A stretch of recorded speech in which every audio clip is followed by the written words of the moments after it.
रसायन विज्ञान की वीडियो लेक्चर सीरीज ની અંદર हार्दिक स्वागत करूँ छूँ। આપણે કોષ રસાયણ વિજ્ઞાનની અંદર કલીનો વર્ગીકરણનો મુદ્દો ભણી રહ્યા હતા। એમાં કલીનો વર્ગીકરણનો મુખ્ય ત્રીજો પ્રકાર આપણે ભણી રહ્યા હતા, તેનું નામ છે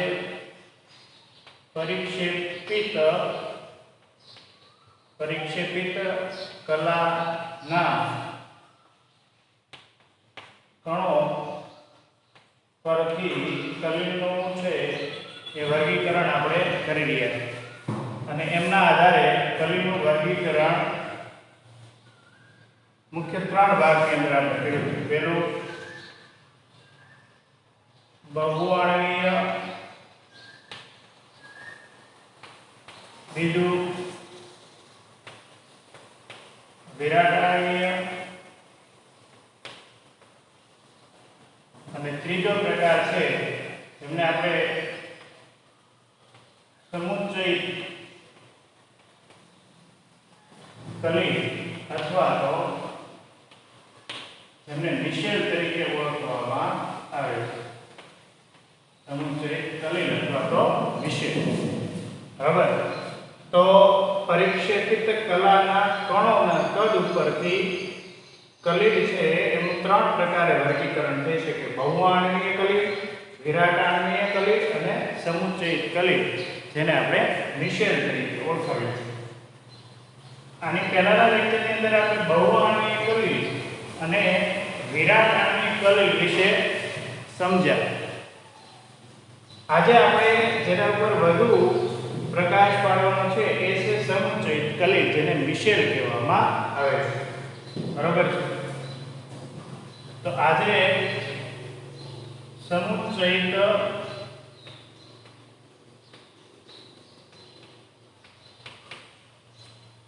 કલી અથવા તો જેનું પ્રચલિત નામ છે નિષેધ।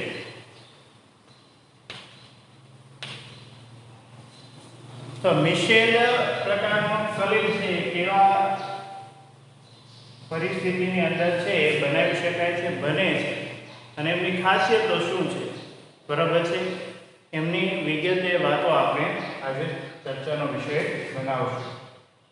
તો આ જે કલી છે, બરાબર છે, એમની એક ખાસિયત છે, આ કલી છે એ નીચી સાંદ્રતાએ મેળવી શકાતા નથી। આ જે કલીના કણો છે, જે પદાર્થો નીચી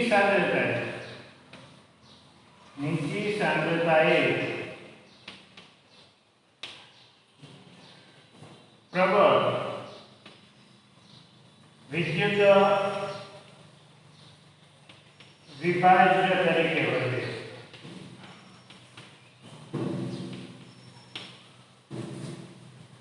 નીચી સાંદ્રતા દ્રાવણની હોય તો એમનું વિદ્યુત વિભાજન થઈ જાય છે, દ્રાવણ સ્વરૂપે અસ્તિત્વ રહેતું નથી। પરંતુ ઊંચી સાંદ્રતાએ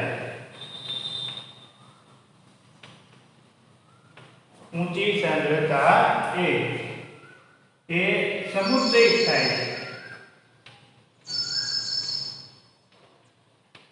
સમુચ્ચયિત બને છે અને તેની રચના કરે છે તો કે નિષેધની રચના કરે,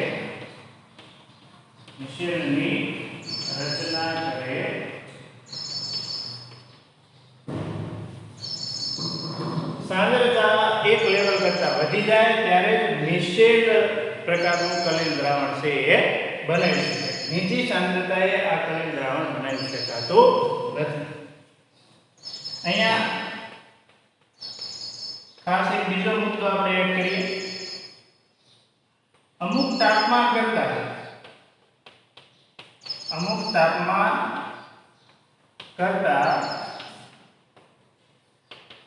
ઊંચા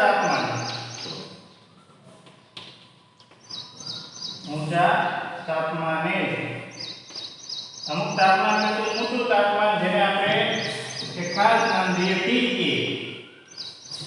ટીકે નો મતલબ થશે ક્રાંતિક તાપમાન। અમુક તાપમાન એટલે ક્રાંતિક તાપમાન કરતા ઊંચા તાપમાને મિશેલની રચના પ્રાપ્ત થાય છે. અમુક તાપમાન કરતા ઊંચા તાપમાને મિશેલ બનાવી શકાય. ઉપરાંત તાપમાનને રિલેટેડ બીજો એના જેવો ટોપિક છે અમુક સાંદ્રતા કરતા ઊંચી સાંદ્રતાએ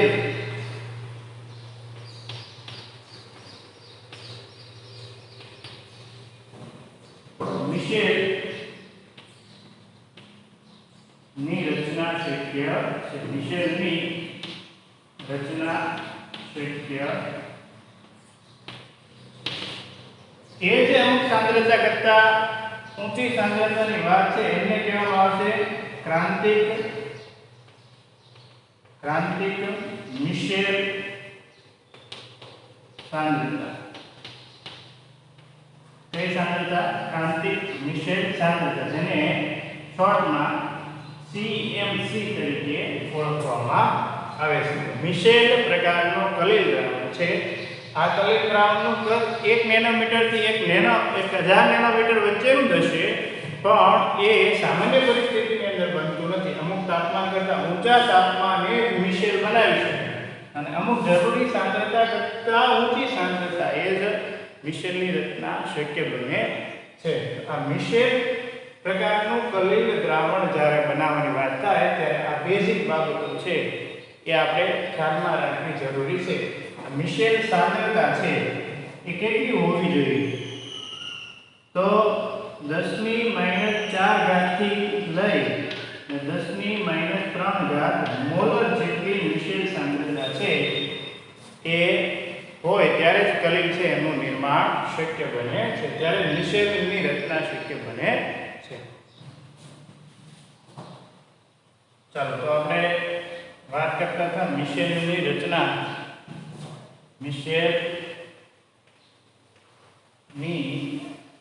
રચના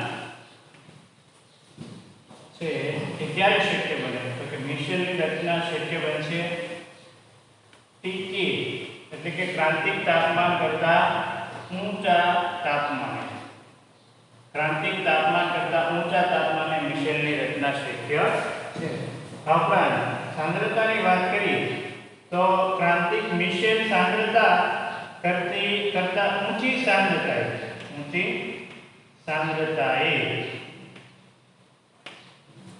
મિશેલની રચના શક્ય છે.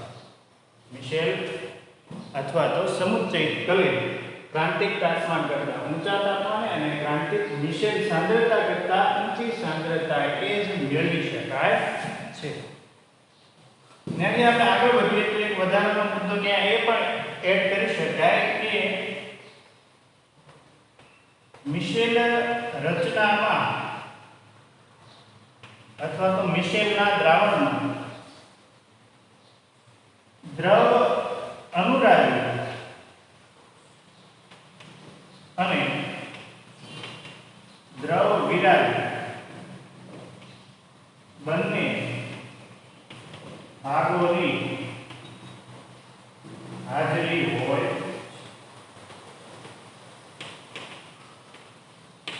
કોઈ એક મિશેલ રચના હોય તો એમાં બંને ભાગ હાજર હશે, દ્રવ અનુરાગી અને દ્રવ વિરાગી. આ બંને ભાગ છે એ મિશેલ રચનાની અંદર હાજર હોય છે. બરોબર છે. ત્યાર પછી આપણે આગળ વાત કરીએ તો એક મિશેલમાં અથવા તો એક મિશેલ રચનામાં 100 કે તેથી વધારે અણુઓ હાજર હોય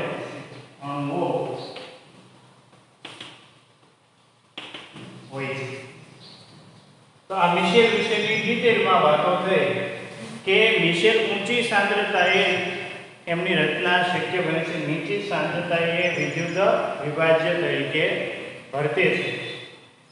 ઊંચી સાંદ્રતા તો કે ક્રાંતિક મિશેલ સાંદ્રતા કરતાં ઊંચી સાંદ્રતા એ મિશેલની રચના કરશે. સાથે સાથે ક્રાંતિક તાપમાન કરતાં ઊંચું તાપમાન પણ ત્યાં જરૂરી છે. આ બે બાબતો સંતોષે તો જ મિશેલ છે અથવા તો સમુચ્ચયિત કલિલ છે એ મેળવી શકે. આ ઉપરાંત કોઈ મિશેલ રચનાની અંદર જો આપણે વાત કરીએ તો એમાં બંને ભાગ હાજર હોય, દ્રવ અનુરાગી અને દ્રવ વિરાગી. એક આ પ્રકારની રચના હોય, બરોબર ને?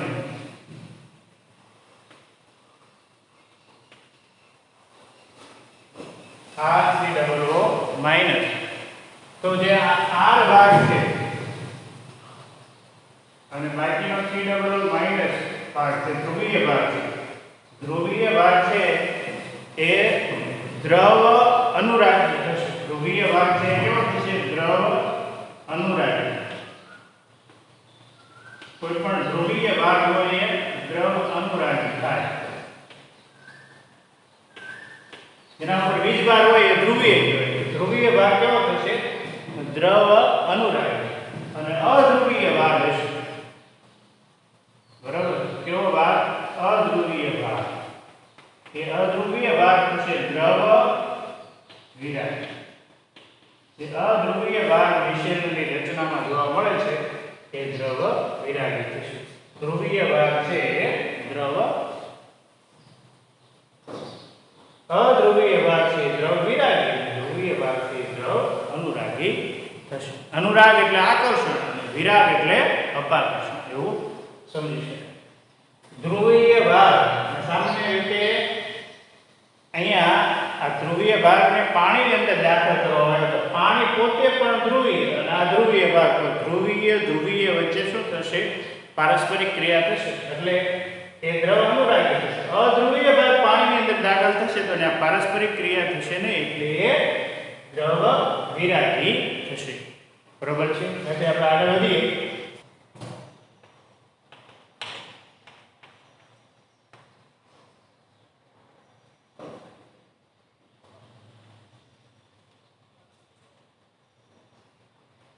હવે પછીનો નેક્સ્ટ મુદ્દો છે મિશેલની ક્રિયાવિધિ આપણે સમજીએ છીએ.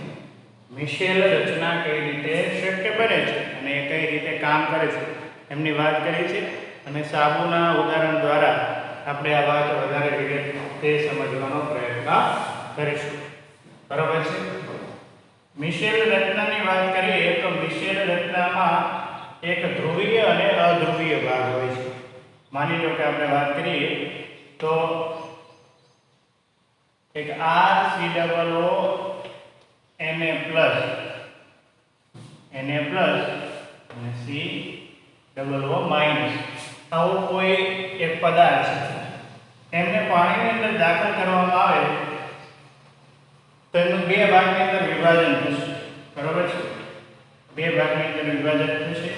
કયા બે ભાગ? તો કે RCOO માઈનસ અને બીજું સોડિયમ પ્લસ આયનથી દૂર થશે.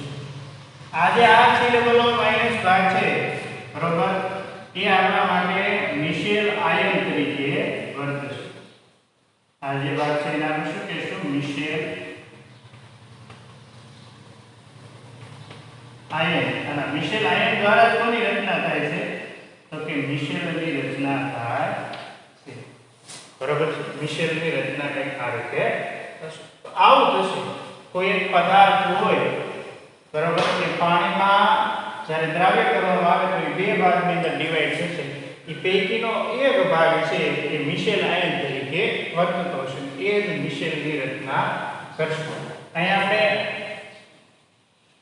સાબુનું ઉદાહરણ લઈએ. સાબુ. તો સાબુની વાત કરીએ તો સાબુ આપણને ખ્યાલ છે, બરોબર, તો કે સોડિયમ અથવા તો પોટેશિયમ સ્ટીરેટ તરીકે ઓળખીએ છીએ. સાબુ એટલે શું થશે? એક પ્રકારનો ફેટી એસિડ છે. ફેટી એસિડનો સોડિયમ અથવા પોટેશિયમ ક્ષાર. બરોબર છે? ફેટી એસિડનો સોડિયમ અથવા તો પોટેશિયમ ક્ષાર એટલે સાબુ તરીકે ઓળખીએ. સામાન્ય રીતે આપણે એક ઉદાહરણ લઈ લઈએ તો સોડિયમ સ્ટીઅર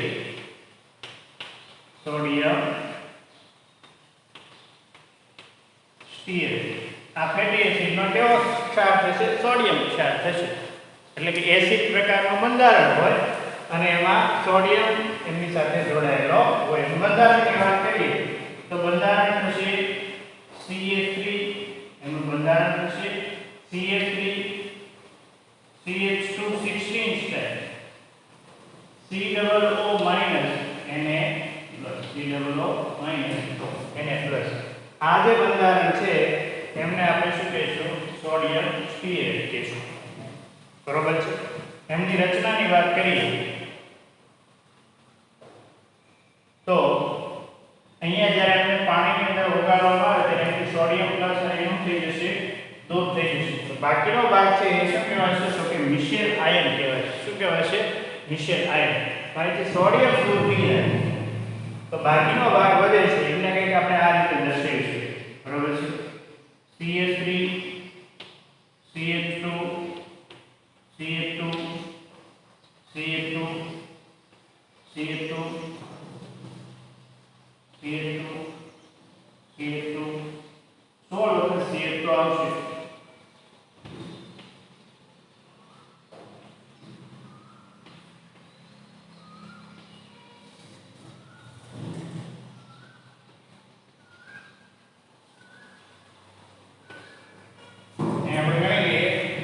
एक બે ત્રણ ચાર પાંચ છ સાત આઠ નવ 10 11 12 13 14 15 અને આ 16. ત્યાર પછી એની સાથે જોડાશે.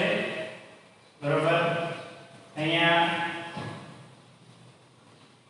કાર્બન એની સાથે ડબલ બોન્ડમાં ઓક્સિજન અને ઓક્સિજન માઈનસ આવી એક રચના છે એ જોવા મળશે. બરોબર છે. હવે આમાં બે ભાગ જોડાયેલા છે. અહીંથી અહીંયા સુધીનો ભાગ છે ને જેમાં આલ્કાઇલ શૃંખલા છે. બરોબર. આ ભાગ છે એ અધ્રુવીય ભાગ છે. કેવો ભાગ છે? તો કે આ ભાગ છે અધ્રુવીય ભાગ થશે. અને અધ્રુવીય ભાગ કેવો હોય? તો કે પાણી છે દ્રાવક તરીકે હોય અને એમાં અધ્રુવીય પદાર્થ ઓગાળવામાં આવે તો ત્યાં પારસ્પરિક ક્રિયા થશે નહીં. એમાં દ્રાવ્ય થશે નહીં. એટલે પાણી પ્રત્યેનો શું થશે? અપાકર્ષણ. અપાકર્ષણ માટે શબ્દ છે દ્રવ વિરાગી ભાગ. આ ભાગને આપણે શું કહીશું? દ્રવ વિરાગી. જ્યારે આ જે ભાગ છે બરોબર છે એ ધ્રુવીય છે. પાણી પોતે પણ ધ્રુવીય છે. એ પાણી પ્રત્યે આકર્ષણ દર્શાવે છે. માટે આ ભાગને આપણે કહીશું દ્રવ અનુરાગી. દ્રવની જગ્યાએ જળ પણ વાપરીશું. એટલે કોઈ પણ મિશ્ર રચના હોય એમાં બે ભાગ હોય, દ્રવ વિરાગી અને દ્રવ અનુરાગી. સોડિયમ સ્ટીરેટ સાબુની વાત કરીએ બરોબર તો સાબુનો ધ્રુવીય ભાગ છે દ્રવ અનુરાગી છે અને અધ્રુવીય ભાગ આલ્કાઇલ શૃંખલા દ્રવ વિરાગી થશે. બરોબર. હવે તો કે આ વાતને આપણે આ રીતે પણ દર્શાવીશું. 2 3 4 5 6 7 8 9 10 11 12 13 14 15 16. બરાબર.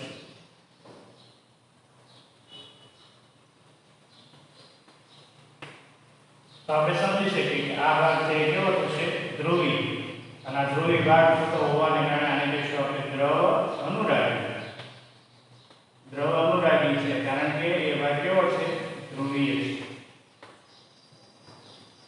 અને આ જે ભાગ છે આલ્કાઇલ શૃંખલા જે અધ્રુવીય ભાગ છે જેને આપણે શું કહીશું? તો કે દ્રવ વિરાગી. દ્રવ વિરાગી શા માટે? તો કે કેવો છે? તો કે અધ્રુવીય ભાગ હોવાને કારણે. હવે શરૂઆતની અંદર જ્યારે સાંદ્રતા બહુ ઓછી હોય ત્યારની વાત કરીએ તો માની લો કે આ એક પાણી ભરેલું પાત્ર છે. બરોબર.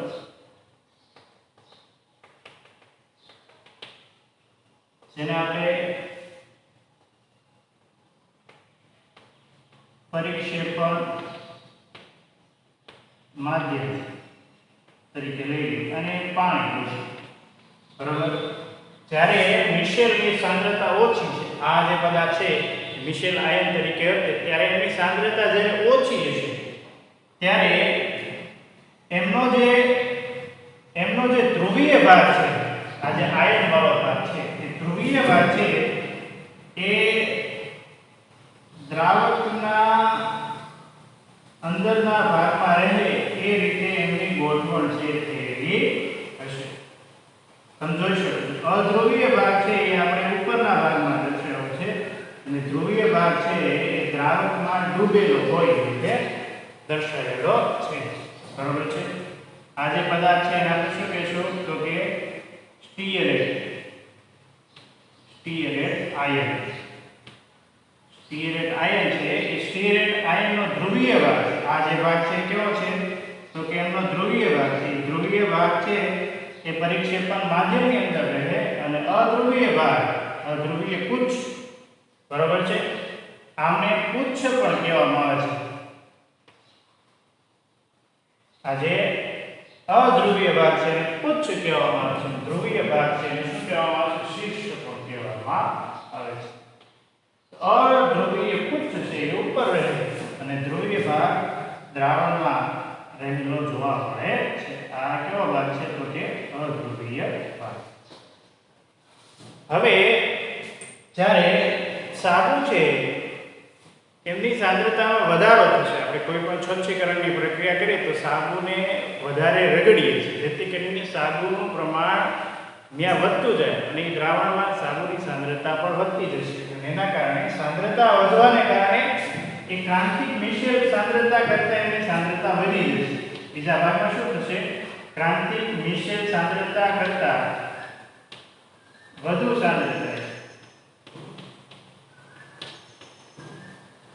આ જે વાત કરી આપણે શું કરીએ તો કે ક્રાંતિક મિશ્ર સાંદ્રતા કરતાં ઓછી સાંદ્રતા એ વાત કરી. ઓછી સાંદ્રતા શું થશે? દ્રાવકમાં ધ્રુવીય ભાગ છે એ ડૂબેલો છે, અધ્રુવીય ભાગ દ્રાવકની બહાર જોવા મળે છે. જ્યારે વધુ સાંદ્રતા હશે, ત્યારે આનાથી ઉલટું થશે અને ત્યારે એક આવી બાબત જોવા મળશે. ત્યારે આપણે એવું જોઈ શકીએ કે આજે એક પ્રકારનું વર્તુળાકાર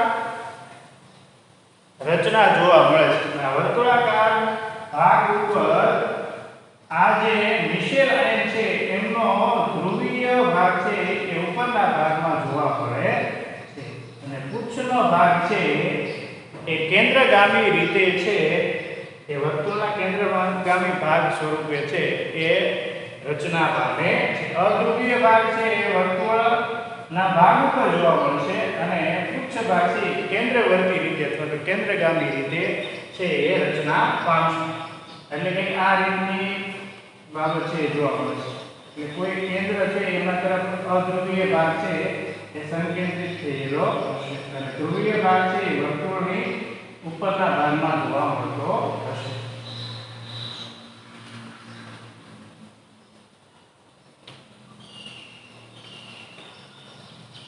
તો આ વાત થઈ ક્રાંતિક મિશ્ર સાંદ્રતા કરતાં વધુ સાંદ્રતા. ખાસ આ સાંદ્રતાએ અહીં શું જોવા મળે છે? મિશેલની રચના જોવા મળે છે. આ સાંદ્રતાએ મિશેલ તરીકે વર્ત છે. મિશેલ તરીકેનો આ જે ભાગ છે એ કોઈ પણ મેલો પદાર્થ છે એના સ્વચ્છીકરણમાં ઉપયોગમાં લેવામાં આવશે, બરાબર છે. તો આ કે સાબુ એટલે કે એક પ્રકારનો મિશેલ, બરાબર. અને એ મિશેલ છે એમની ક્રિયાવિધિ કઈ રીતની હોય છે, ક્રિયાવિધિ અહીંયા સ્ટેપ બાય સ્ટેપ આપણે જોઈ. પહેલા તો કોઈ પણ મિશ્ર રચનાની અંદર બે ભાગ હોય, એક ધ્રુવીય એક અધ્રુવીય. એક દ્રવ અનુરાગી એક દ્રવ વિરાગી. ધ્રુવીય હોય એ દ્રવ અનુરાગી, અધ્રુવીય હોય એ દ્રવ વિરાગી. ધ્રુવીય હોય એટલે શીર્ષ કહેવાય, અધ્રુવીય હોય એટલે પુચ્છ કહેવાય.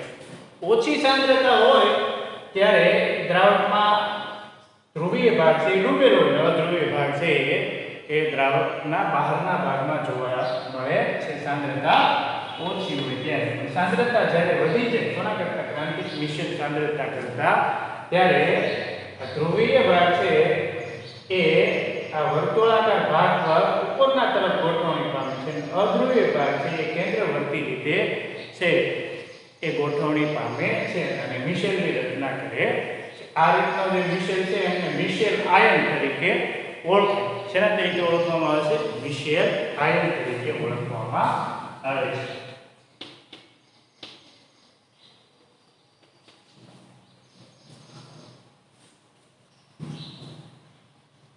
વાત કરીએ સાબુની જેમ જ એક પદાર્થ કામ કરે છે જેને આપણે પ્રક્ષાલકો તરીકે ઓળખીએ છીએ. પ્રક્ષાલકો સાબુની જેમ સ્વચ્છીકરણની પ્રક્રિયામાં જ ઉપયોગમાં લેવામાં આવશે. પ્રક્ષાલકો પણ મિશેલ રચના પ્રાપ્ત કરે છે અને એમની ક્રિયાવિધિ પણ સાબુના જેવી જ ક્રિયાવિધિ એટલે કે મિશેલની જે ક્રિયાવિધિ હોય છે એના જેવી જોવા મળે છે. આપણે એક પ્રક્ષાલકનું ઉદાહરણ લઈએ. સોડિયમ લોરીલ સલ્ફેટ, બરાબર છે. આ જે પદાર્થ છે એમનું બંધારણ કંઈક આ રીતનું છે. CH3 CH2 11 times SO4 minus Na plus. આ જે બંધારણ છે એમને આપણે શું કહીશું? Sodium lauryl sulphate. આ જે પદાર્થ છે એમને પાણીમાં નાખવામાં આવે ત્યારે એના બે ભાગ થશે. એક આ ભાગ અને એક સોડિયમ પ્લસ આયનથી દૂર થશે. આ જે ભાગ છે એ શેના તરીકે વર્તે તો કે મિશેલ આયન તરીકે વર્તે. મિશેલ આયન તરીકે વર્તે ત્યારે તમે સમજી શકો કે આ ભાગ છે એ ઋણ આયન હોવાને કારણે, બરોબર, એક ભાગ થશે CH3 CH2 11 times COO minus, બરાબર. આ ભાગ થશે કેવો ભાગ થશે તો કે ધ્રુવીય ભાગ. એ પૈકીનો આટલો ભાગ છે, બરાબર, એ અધ્રુવીય ભાગ છે. અધ્રુવીય ભાગ અને બાકીનો વીજભાર ધરાવતો ભાગ છે કેવો થશે? ધ્રુવીય ભાગ થશે. આપણે એવું સમજી શકીએ કે અધ્રુવીય ભાગ હોય એ જળ વિરાગી અથવા તો દ્રવ વિરાગી. જળ વિરાગી નો કે હોય તો શું કહેશું? દ્રવ વિરાગી. વ્યાપક રીતે દ્રવ વિરાગી કહેશું, બરોબર છે. અને આ ધ્રુવીય ભાગ છે એ દ્રવ અનુરાગી અથવા એને કહેવામાં આવે છે જળ અનુરાગી. દ્રાવક તરીકે સામાન્ય રીતે પાણી હોવાને કારણે આપણે જળ અનુરાગી પણ કહી શકીએ.